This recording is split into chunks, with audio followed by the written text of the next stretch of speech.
Once again, Ashlee Simpson. Welcome to MsMojo, and today we're counting down our picks for the most iconic SNL musical performances that either made pop culture history for all the right reasons or became unforgettable for all the wrong ones.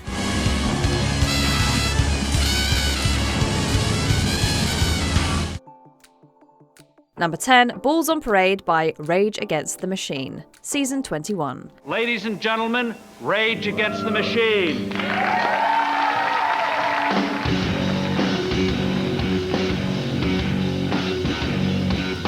In April 1996, Rage Against the Machine made their SNL debut on an episode hosted by multi-millionaire and Republican presidential candidate Steve Forbes. As a protest against Forbes' politics, the band hung two upside-down American flags from their amplifiers, a symbol of America's inverted democracy. They rally round our family, pockets full of shells. They rally round our family, with pockets full of shells. The plan was for the imagery to loom in the background as Forbes introduced them, but SNL stagehands managed to yank the flags down at the last second. Nevertheless, Rage delivered a blistering version of Balls on Parade, which itself is a scathing critique of the US military. They don't gotta burn no book, they just for boo-boo, while ours warehouses fill as quick as a cell. Rally round our families, pockets full of shells. Although they were scheduled to perform two songs, their second performance was cancelled due to the protest, and they were escorted from the building. Number 9, Smells Like Teen Spirit by Nirvana, Season 17. January 11th, 1992 was the day Nirvana shook up the music world, dethroning Michael Jackson to claim the number 1 position on the US album charts. That same night, they crashed America's living rooms with the debut SNL performance of their breakout single Smells Like Teen Spirit.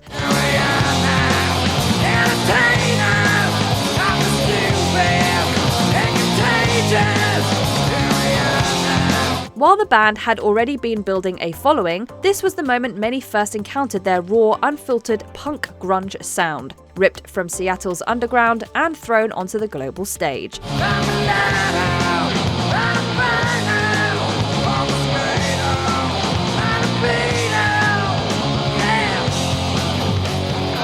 This performance was nerve-wracking for the young trio, but that only heightened the intensity of their delivery. When drummer Dave Grohl's stick snapped mid-song, they powered through with a feral, electrifying set that many still regard highly.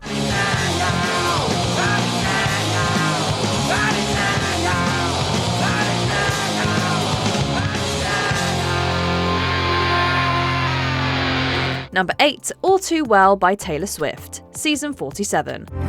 I walked through the door with you. The air was cold, but something about it felt like home somehow. And On Saturday Night Live, musical guests typically perform twice, with their sets sandwiched between the comedy sketches. However, in the 47th season, Taylor Swift broke with tradition when she delivered one of the longest performances in the show's history, a 10-minute version of her song All Too Well.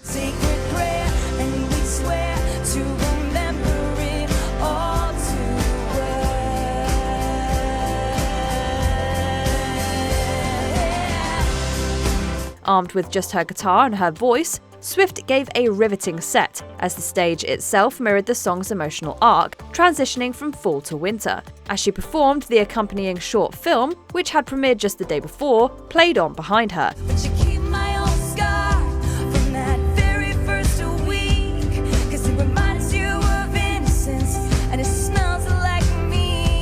The 10 minutes flew by in an instant, and through it all, Swift never once lost the audience. If anything, she pulled them in even closer. Number 7, Radio Radio by Elvis Costello, Season 3. Elvis Costello only got to perform on SNL's 3rd season after the original musical guest, the Sex Pistols, were denied visas. Costello's record label had insisted he play Less Than Zero, a song about British fascism that he knew would fly over most Americans' heads.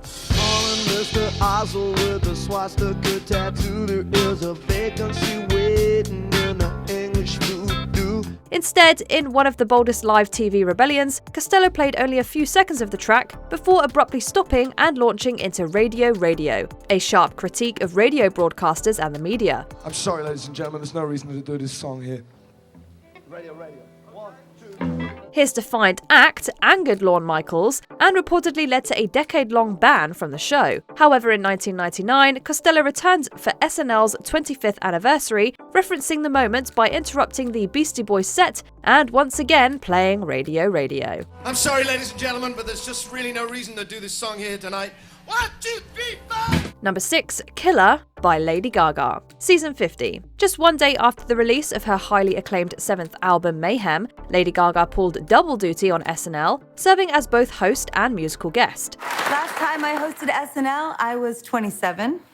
I'm 38 now, which is scientifically the best age for a female pop star to be. While her first performance of the night, Abracadabra, was magical enough, it was the second song, Killer, which had debuted the previous day, that truly stole the show. Yeah, you wanna be cool, but you're making me mad. But my lip, it starts to bleed. Yeah, it tastes so good, but it gotta be bad if I'm gonna get you home. Gaga kicked things off backstage at Studio 8H, weaving through the hallways with her backup dancers and even dropping low for some intricate floor work. The performance then erupted onto the main stage for an electrifying finale, complete with an intense drumming duet, a piercing scream, and a dramatic costume change. It was pure, unfiltered chaos, the kind that only Lady Gaga can orchestrate.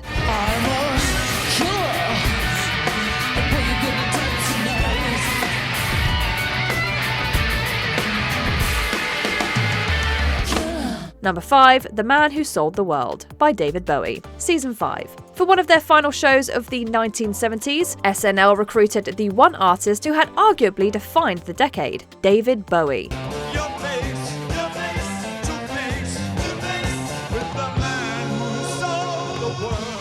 Bowie transformed Studio 8H into his own avant-garde playground, bringing performance artists Klaus Nomi and Joey Arias to join him on stage. Right from the moment he appeared, trapped in a plastic tuxedo that was so stiff he had to be physically carried to the microphone, it was clear this was no ordinary show. I gazed a gazely stare at all the millions here. We must have died alone. This was Bowie doing what he did best, closing one era while anticipating the artistic direction of the future. And it proved to be an accurate prediction, as the surreal theatrical style has since echoed through artists like St. Vincent and Lady Gaga. Pop, sit down, stand up, head down, hands up, and you're weighing. Number 4, Autobiography by Ashlee Simpson. Season 30. Some SNL performances launch careers, while others, like Ashlee Simpson's, seemingly end them. In October 2004, Simpson had just released her debut album when she appeared as the musical guest to perform Pieces of Me and Autobiography. On a Monday, I am waiting. Tuesday, I am fading. And by Wednesday, I can't sleep. While the first performance went smoothly, the second would become the defining moment of her career. As the band began to play, the vocal track from Pieces of Me unexpectedly came on again, throwing Simpson into a state of panic. On a Monday, I am waiting. Tuesday, I am fading.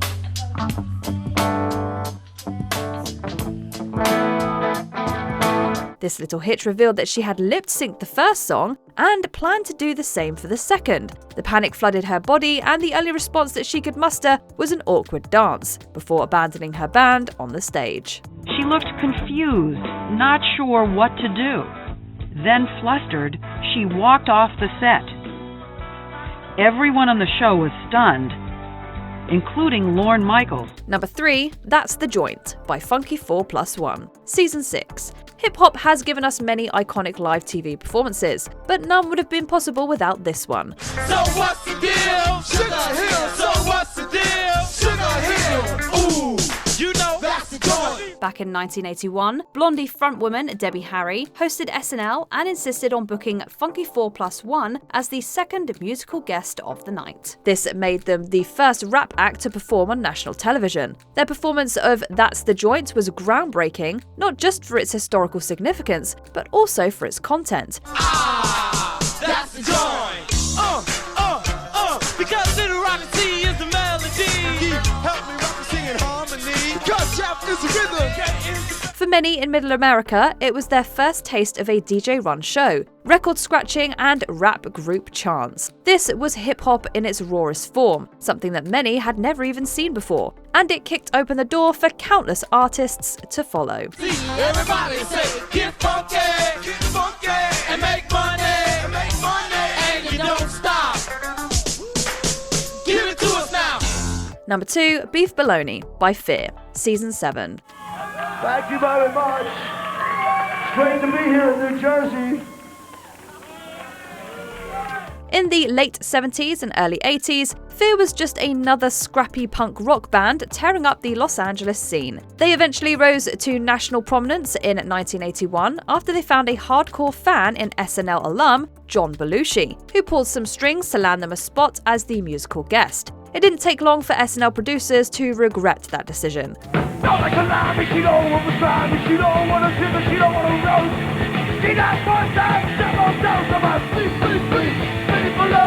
Fear had bussed in dozens of fans to form a makeshift mosh pit, and things quickly devolved into chaos. Bodies flew across the stage, bringing slam dancing from grimy dive bars right onto national television.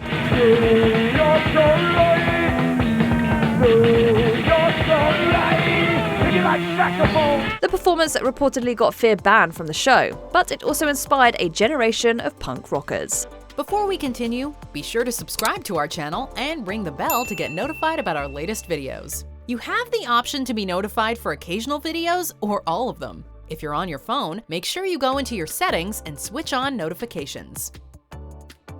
Number 1, War by Sinéad O'Connor, Season 18. Until the philosophy which holds one race superior and another inferior.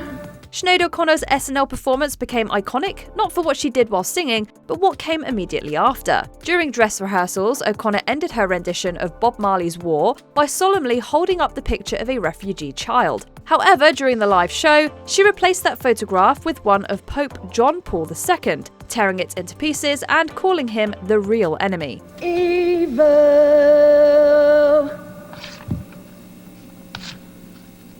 Fight the real enemy. This bold move was a protest against the Catholic Church's handling of misconduct cases by its clergy, which at the time hadn't gained widespread attention. As a result, O'Connor's protest was seen as disrespectful, and it cost her her career. Yes, it is offensive to people because they've built their lives on this belief, and it is going to be offensive, yes, and many people will not survive it. But it has to happen. However, as the truth emerged, public opinion of the singer changed, and she is now celebrated for her extraordinary bravery. What's the most unforgettable SNL performance you watched live? Let us know in the comments below.